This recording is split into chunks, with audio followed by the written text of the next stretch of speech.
பெண்கள் ஏன் கட்டாயம் மூக்குத்தி அணியணும்? இதுக்கு பின்னாடி ஒரு பிரம்மாண்டமான புராண வரலாறு இருக்கு. கன்னியாகுமரி பகவதி அம்மன் சிவனை அடைய தவம் இருந்தப்போ அவங்க மூக்குல அணிஞ்சிருந்த வைர மூக்குத்தி சூரியனை விட அதிகமா ஜொலிச்சுதான். எந்த அளவுக்குன்னா கடல்ல தூரமா போற கப்பல்கள் அந்த வெளிச்சத்தை கலங்கரை விளக்கம்னு தப்பா நினைச்சு கரையை நோக்கி வந்து பாறையில மோதி விபத்து ஆச்சு. அம்மனோட மூக்குத்தியில இருந்த அந்த தெய்வ சக்தி தான் அதுக்கு காரணம். அதனாலதான் இன்னைக்கும் அந்த கோவிலின் கிழக்கு வாசலை நிரந்தரமா மூடி வச்சிருக்காங்க.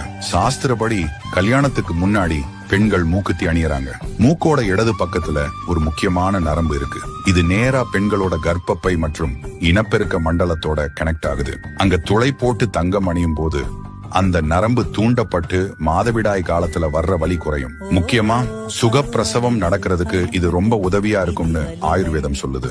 மூக்குத்தி வெறும் ஆபரணம் இல்ல, அது சக்தியின் அடையாளம். Download ShareChat.